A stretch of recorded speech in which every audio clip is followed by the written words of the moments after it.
today we will discuss function. Definition of function is a relation R from a set A to B is called function. If every element of A has one and only one image in set B. अगर किसी set A के हर element का एक unique image set B में हो तो उस relation R को फंक्शन F कहते हैं. Function is a relation R from a set A to B. A से B में डिफाइन किया गया रिलेशन R ही फंक्शन होता है कब, जब वो इस कंडीशन को सेटिस्फाई करे. If every element of A has one and only one image in B. जब A के हर एलिमेंट का वन और ओनली वन इमेज हो, या इसकी जगह आप लिख सकते हैं unique image in B. One and only one की जगह यूनिक इमेज इन B, इसका यूनिक इमेज B में हो. हम एक एग्जांपल लेते हैं. एरो डायग्राम हमने बनाया हुआ है. एक सेट A हमने ले लिया. A में 3 एलिमेंट्स हैं 1 2 3. एक सेट B ले लिया. B में एलिमेंट है 2 4 6 8, या 1 2 3 4 5 6 7 8. हमने एक सेट B ले लिया. अब देखिए एक फंक्शन में डिफिनीशन एक हमने डिफाइन किया f is equal to 2x. कोई ना कोई रिलेशन होना चाहिए. हमने एक प्रीवियस एग्जांपल लिया है. प्रीवियस एग्जांपल में आपको रिलेशन समझाने की कोशिश किया था. रिलेशन में था एक सेट A है ABC, एक सेट B है अली भानु बिनाय चंद्रा एंड दिव्या. दोनों के बीच में एक रिलेशन R डिफाइन किया गया है. R is equal to x y such that x is first letter of y. x जो है y का फर्स्ट लेटर है. तो इस कंडीशन के अकॉर्डिंग, इस रिलेशन के अकॉर्डिंग A का एलिमेंट इमेज अली, B का इमेज भानु और बिनॉय, C का इमेज चंद्रा. यहाँ का B का इमेज यूनिक नहीं है. B के 2 इमेज हैं, एक भानु और दूसरा बिनॉय. तो लेकिन इसका मतलब यह रिलेशन फंक्शन नहीं है. क्यों? पहली कंडीशन तो सेटिस्फाई कर रहा है, एवरी एलिमेंट ऑफ ए के हर एलिमेंट का इमेज है. लेकिन दूसरी कंडीशन नहीं सेटिस्फाई कर रहा है कि इमेज यूनिक होना चाहिए. It has unique image. B की इमेज में यूनिकनेस नहीं है. यूनिकनेस तब होती जब बी का सिर्फ एक इमेज होता.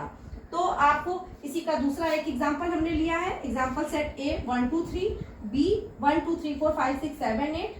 तो एक कंडीशन हमने यहाँ डिफाइन किया y is equal to 2x, या ऐसे कह लीजिए r is equal to x y such that y is equal to 2x. Where x y belongs to A, x belongs to A and y belongs to B. आप इसको भी complete लिख सकते हैं. x belongs to A and y belongs to B. ये लिखा जा सकता है. अब इस रिलेशन के अकॉर्डिंग हम यहाँ से इरेज करते हैं. इस रिलेशन के अकॉर्डिंग x की वैल्यू जब 1 रखेंगे तो y 2 मिलेगा. 1 का इमेज 2 हो गया. x की जगह 2 लिखेंगे तो 2 का इमेज 3 मिलेगा. x की जगह 3 लिखेंगे तो y का x 3 का इमेज 6 मिलेगा. दूसरा कोई एलिमेंट नहीं है. तो अब यहाँ पर A के हर एलिमेंट का इमेज है और इमेज यूनिक है. हर एलिमेंट का सिर्फ सिंगल इमेज है. तो ऐसे को हम क्या कहते हैं? फंक्शन कहते हैं. एक और हम एग्जांपल लेंगे जो फंक्शन है. मान लीजिए हमने इंटीजर का सेट ले लिया z.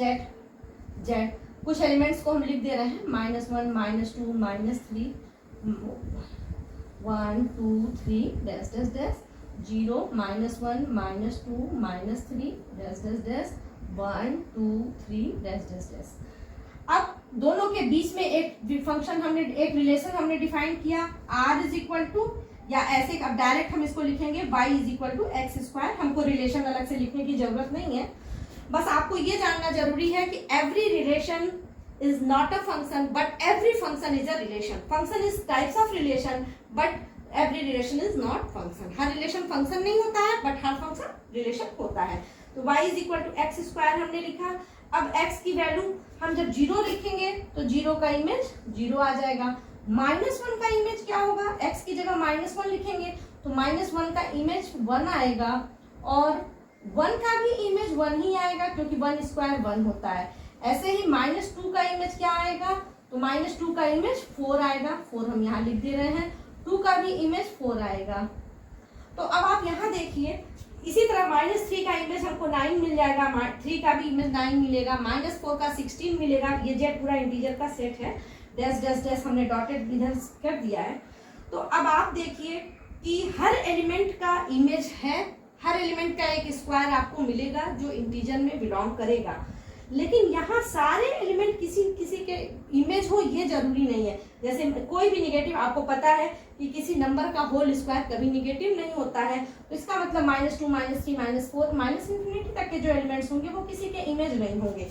दूसरी बात, यहाँ -1 और 1 दोनों के -1 और 1 दोनों का एक ही इमेज है, तो आप इससे कंफ्यूज नहीं होंगे। यहाँ क्या था, b का 2 इमेज था, इसलिए यह फंक्शन नहीं था। यह रिलेशन तो है, रिलेशन बट नॉट फंक्शन।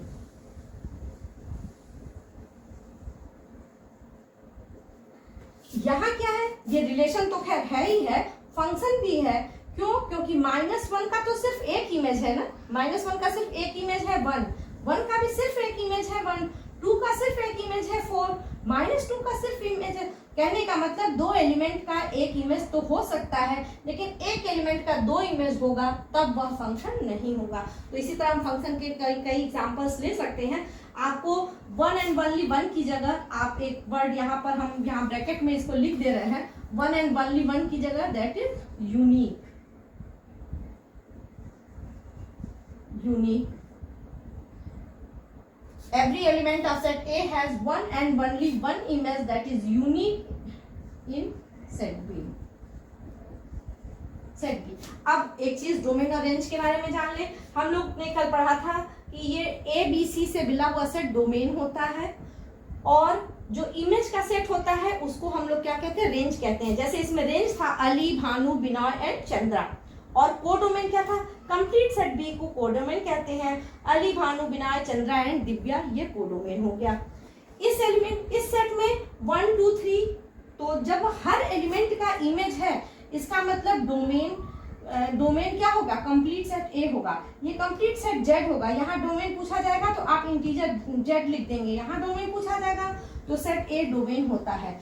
लेकिन अब रेंज इसमें क्या हो जाएगा, 2 4 6 रेंज हो जाएगा, और कोडोमेन क्या हो जाएगा, 2 4 6 8 हो जाएगा।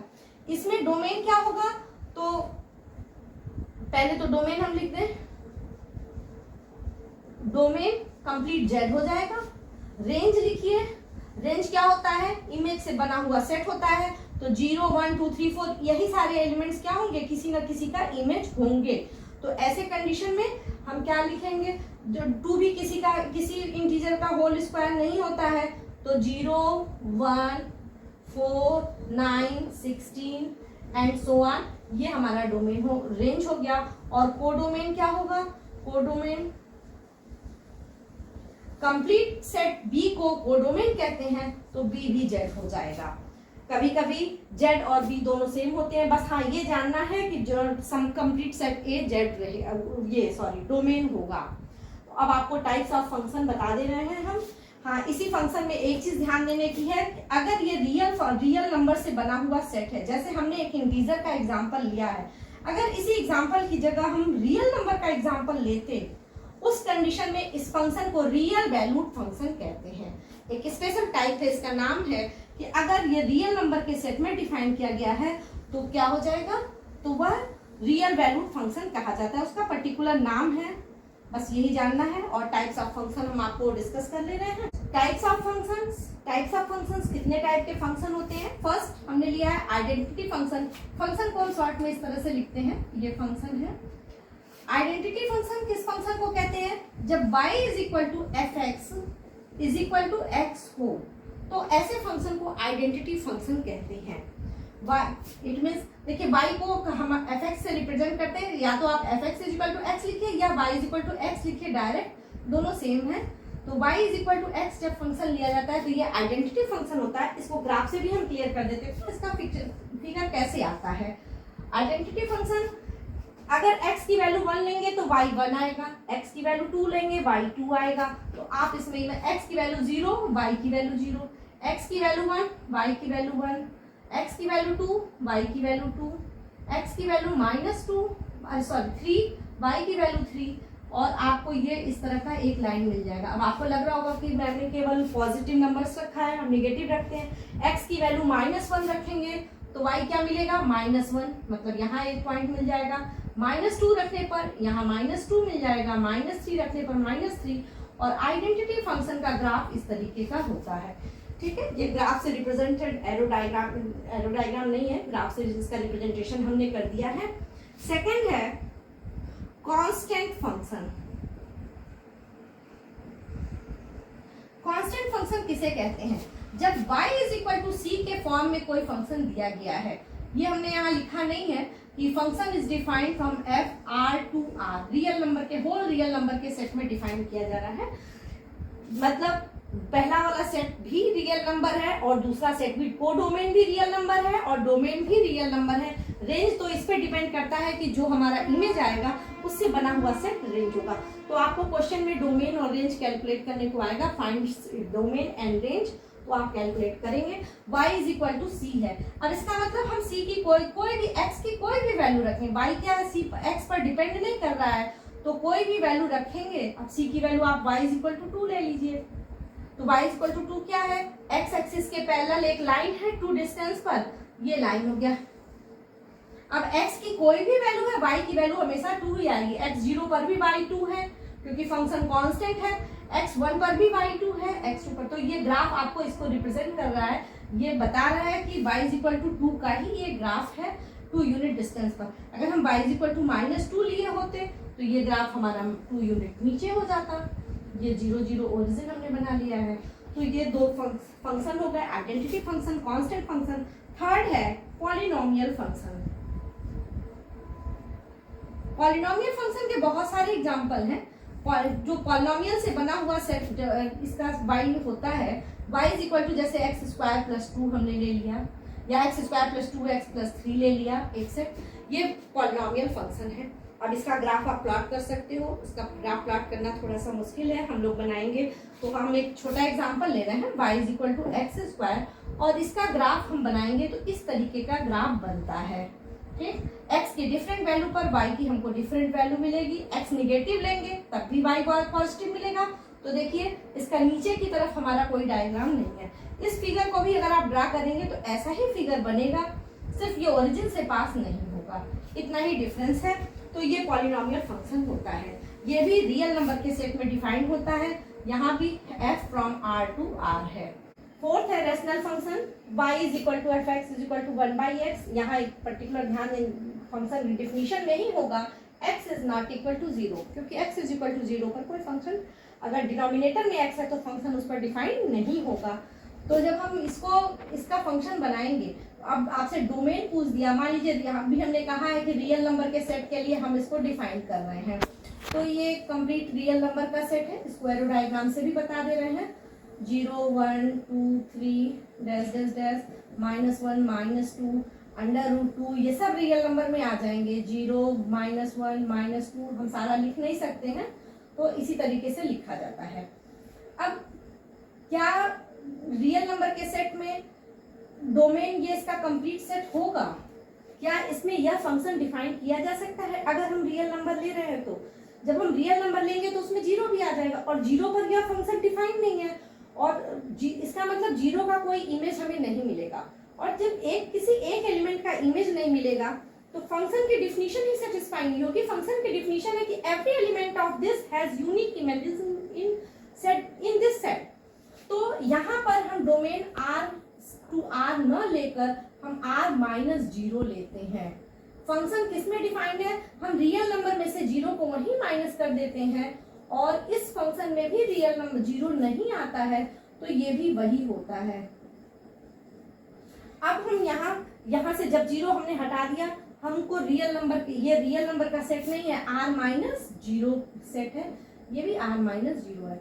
तो अब जब आप लिखेंगे, आप इसको चाहे तो r भी लिख सकते हैं, क्योंकि इमेज क्या हो हमको इससे कोई मतलब नहीं। आप इसको कंप्लीट r लिख दीजिए तो भी वो अपने आप में सही है। लेकिन जब आपसे डोमेन पूछा जाएगा तो आप डोमेन लिखोगे r-0, रेंज लिखोगे, रेंज में भी कभी 0 नहीं आएगा। 0 तब आता है जब डिनोमिनेटर में 0 होता, तो इसका मतलब रेंज भी हो जाएगा r-0, और को डोमेन क्या हो जाएगा? हमने पहले वाली कंडीशन को चेंज कर दिया है, तो को डोमेन रियल नंबर r हो जाएगा।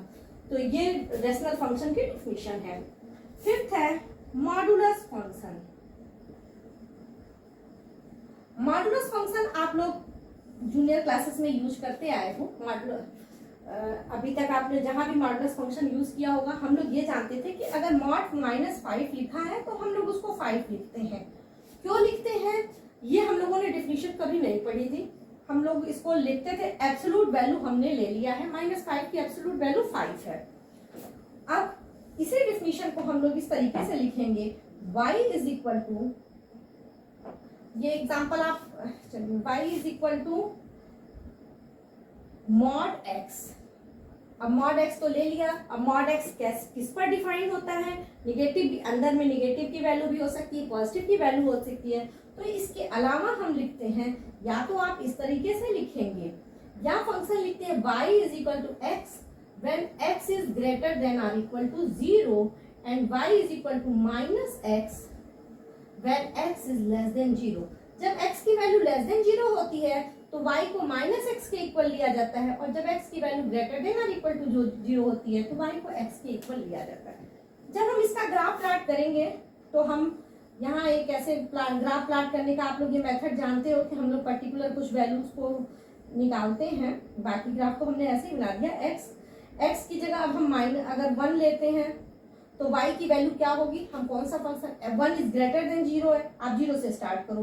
x की वैल्यू 0 लेते हैं तो y की वैल्यू क्या होगी, x के इक्वल होगी, क्योंकि ये डेफिनेशन के अकॉर्डिंग है, मॉडुलस फंक्शन की डेफिनेशन ही यही है। तो y 0 हो गया। x की वैल्यू अगर हम 1 लेंगे तो y हमको क्या मिलेगा, जब 0 से ग्रेटर है तो x के इक्वल है, 1 होगा।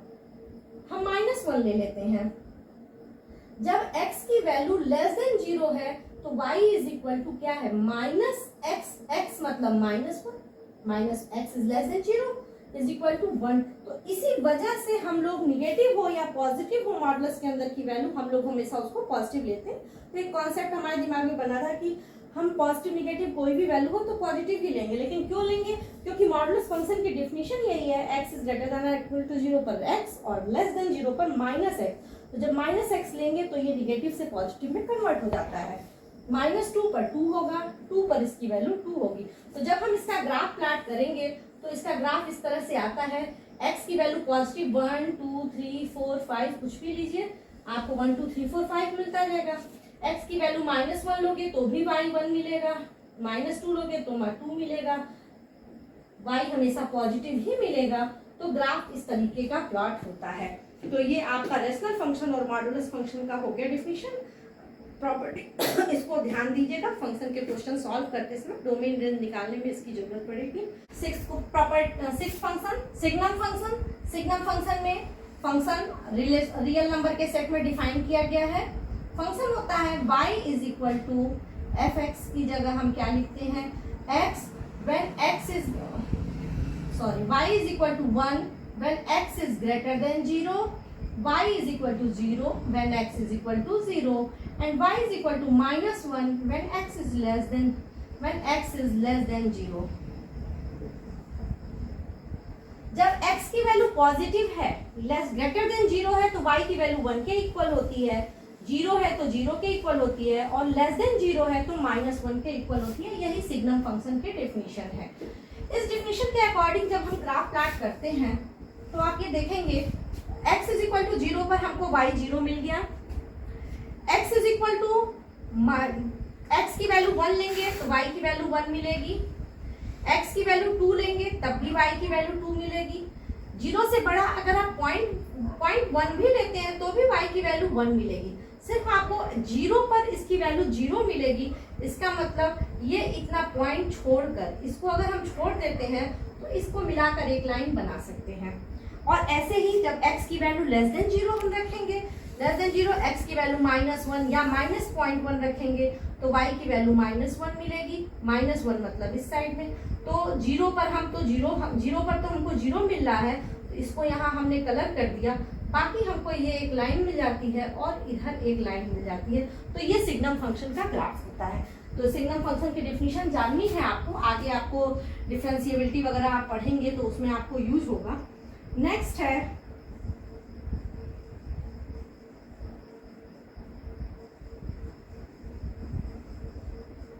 Greatest integer function.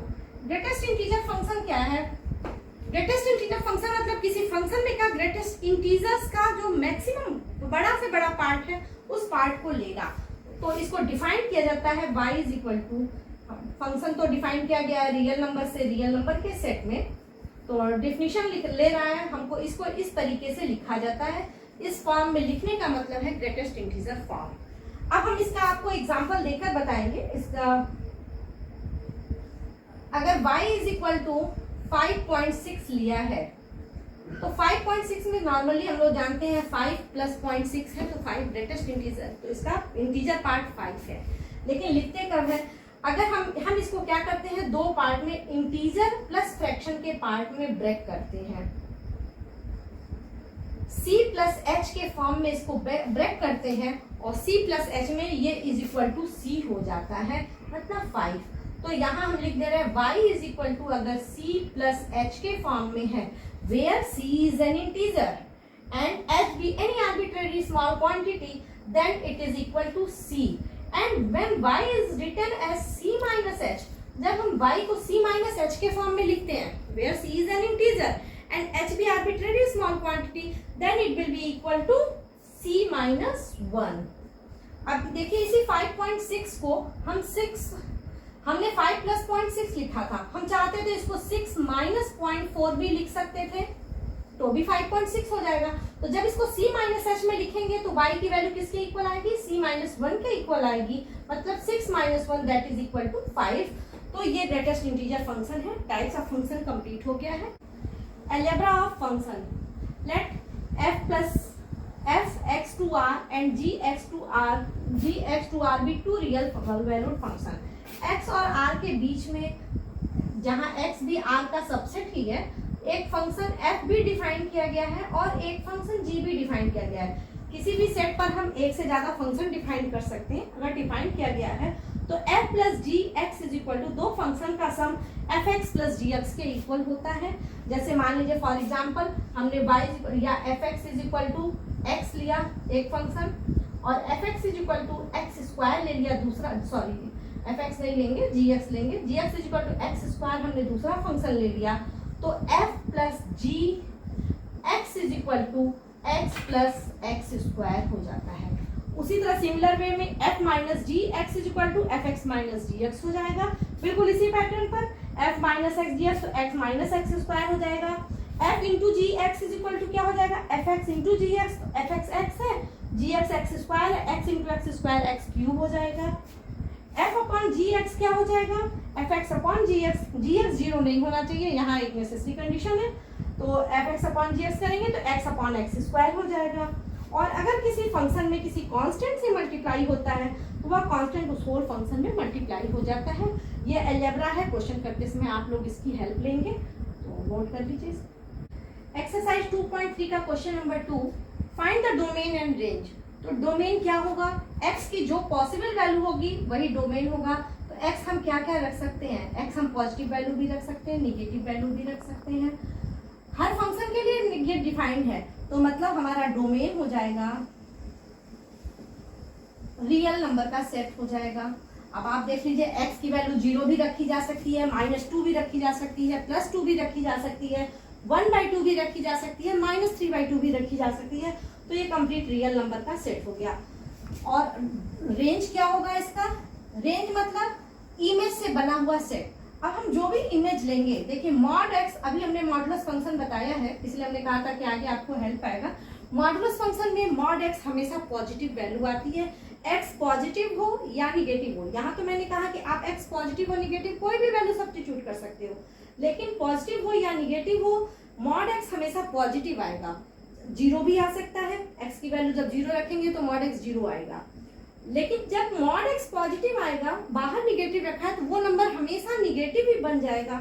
तो इसका मतलब रेंज हमारा क्या हो जाएगा, रेंज इज इक्वल टू, हम इस तरीके से लिख सकते हैं y सच that y is less than or equal to 0, 0 होगा या 0 से छोटा होगा। तो ये क्वेश्चन है, इसी तरीके से आपको डोमेन और रेंज फाइंड आउट करना है। आप कंप्लीट एक्सरसाइज करिएगा, साथ में मिसलेनियस भी आप सॉल्व करेंगे।